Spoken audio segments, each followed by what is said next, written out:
കേരളത്തിലെ ത്രിതല പഞ്ചായത്തുകൾ, മുനിസിപ്പാലിറ്റികൾ, കോർപ്പറേഷനുകൾ എന്നീ തദ്ദേശ സ്വയംഭരണ സ്ഥാപനങ്ങളുടെ ഭരണസമിതികളിലേക്കുള്ള തെരഞ്ഞെടുപ്പ് ഫലങ്ങൾ പുറത്തുവന്ന് ഒരു ദിനം പിന്നിട്ടിരിക്കുന്നു.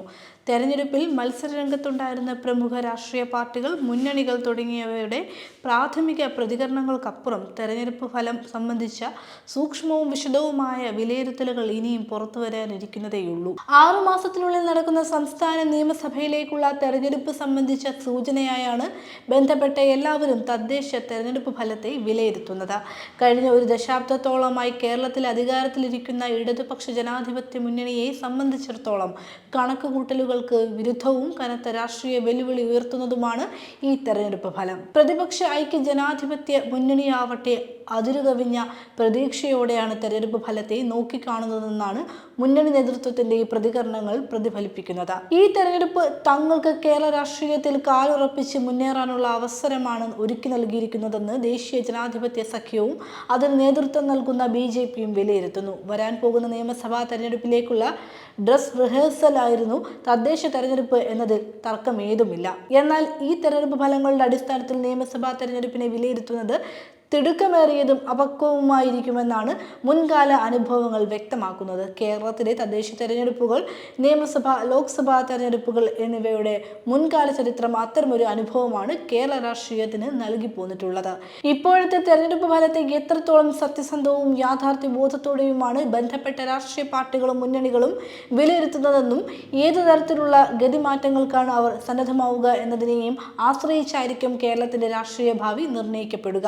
കഴിഞ്ഞ 10 വർഷക്കാലത്തെ സമാനതകളില്ലാത്ത വികസന നേട്ടങ്ങളുടെയും ജനക്ഷേമ പ്രവർത്തനങ്ങളുടെയും അടിസ്ഥാനത്തിലായിരുന്നു ഇടതുപക്ഷ ജനാധിപത്യ മുന്നണി ഈ തെരഞ്ഞെടുപ്പിനെ നേരിട്ടത്. അത് ജനങ്ങളിലേക്ക് എത്തിക്കുന്നതിൽ ഫലപ്രദമായി പ്രവർത്തിക്കുന്നതിനും മുന്നണിക്ക് വലിയൊരളവ് കഴിഞ്ഞിട്ടുമുണ്ട്. എന്നാൽ അതിനപ്പുറത്തേക്ക് രാഷ്ട്രീയമായി ജനങ്ങളെ അർഹിക്കുന്ന അളവിൽ വിശ്വാസത്തിലെടുക്കുന്നതിൽ മുന്നണിക്കും ഭരണകൂടത്തിനും വേണ്ടത്ര കഴിഞ്ഞിട്ടുണ്ടോ എന്ന ചോദ്യം ഇവിടെ പ്രസക്തമാണ്.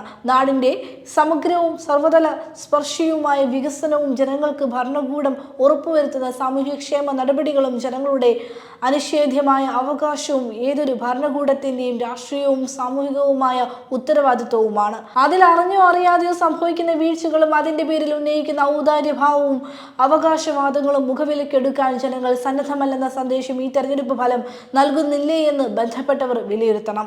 ഒരു നൂറ്റാണ്ടിലേറെ നീണ്ട സാമൂഹ്യ നവോത്ഥാന പ്രസ്ഥാനത്തിന്റെ പാരമ്പര്യം അവകാശപ്പെടുമ്പോഴും മത ജാതിവാദങ്ങൾക്കടക്കം പ്രതിലോമ ചിന്തകൾക്കും അന്ധവിശ്വാസങ്ങൾക്കും അനാചാരങ്ങൾക്കും അടിത്തട്ടിൽ ഇപ്പോഴും ആഴത്തിൽ വേരോട്ടമുള്ള ഒരു സമൂഹം തന്നെയാണ് നമ്മുടേതെന്നും വിസ്മരിച്ചുകൂടാ. മതമൗലികവാദമടക്കം മതബോധത്തോടും ജാതീയതയോടും മതനിരപേക്ഷ ജനാധിപത്യ രാഷ്ട്രീയം പാലിക്കേണ്ട അകലം പാലിക്കുന്നില്ലെന്നും അത്തരം പ്രവണതകളോടും ശക്തികളോടും മൃദു സമീപനം കൈക്കൊള്ളുന്നുവെന്നുമുള്ള തോന്നലും പ്രതിപക്ഷ മാധ്യമ പ്രചാരണങ്ങളും ഇടതുപക്ഷ രാഷ്ട്രീയത്തിനെതിരെ വിവിധ ജനവിഭാഗങ്ങളിൽ ആശങ്ക വളർത്തുക സ്വാഭാവികമാണ്. സതുദ്ദേശത്തോടെയെങ്കിലും LDF സർക്കാർ സമീപകാലത്ത് കൈക്കൊണ്ട ചില നടപടികളെങ്കിലും വിവിധ ജനവിഭാഗങ്ങളിൽ ആശങ്കയും സംശയവും ജനിപ്പിച്ചിട്ടുണ്ടോ എന്നുള്ളതും ബന്ധപ്പെട്ട പുനർവിചിന്തന വിധേയമാക്കണം. മതങ്ങൾക്കും ആരാധനാലയങ്ങൾക്കും ജനജീവിതത്തിൽ പ്രാമുഖ്യമുള്ള സമൂഹത്തിൽ അവയുടെ നിയന്ത്രണാധികാരത്തിനായി നിയോഗിക്കപ്പെടുന്നവർ സംശുദ്ധവും സുതാര്യവുമായി ആ ഉത്തരവാദിത്തം നിറവേറ്റുന്നതിൽ പരാജയപ്പെട്ടാൽ അതിന് മറുപടി നൽകാൻ രാഷ്ട്രീയ നേതൃത്വം കടപ്പെട്ടിരിക്കുന്നുവെന്നും ഈ തെരഞ്ഞെടുപ്പ് ഫലം വ്യക്തമാക്കുന്നു. കേരള ജനത ഇടതുപക്ഷത്തെ അധികാരത്തിലേറ്റിയതും പിന്തുണയ്ക്കുന്നതും അത് ഉയർത്തിപ്പിടിക്കുന്ന ആശയങ്ങളോടും രാഷ്ട്രീയത്തോടുമുള്ള ആഭിമുഖ്യം കൊണ്ടും പ്രതിബദ്ധത കൊണ്ടും കൂടിയാണ്. LDF സർക്കാരിന്റെ അടുത്ത കാലത്തെ ചില നടപടികളെങ്കിലും ആ വിശ്വാസത്തിന് തെല്ലെങ്കിലും ഉലച്ചിൽ സംഭവിക്കാൻ കാരണമായിട്ടുണ്ടോ എന്നുള്ള ആത്മപരിശോധനയ്ക്ക് കൂടിയുള്ള അവസരമാണിത്. തെരഞ്ഞെടുപ്പ് ഫലം സംബന്ധിച്ച് ലഭ്യമായ വിവരങ്ങളുടെ പ്രാഥമിക വിശകലനം പരാജയം അംഗീകരിക്കുമ്പോൾ തന്നെ ശക്തമായ തിരിച്ചുവരവ് സാധ്യമാക്കുന്ന കരുത്തുറ്റ അടിത്തറ ഉറപ്പിച്ചു നിർത്താൻ ഇടതുപക്ഷ ജനാധിപത്യ മുന്നണിക്ക് കഴിഞ്ഞിട്ടുണ്ടെന്നാണ് വ്യക്തമാക്കുന്നത്.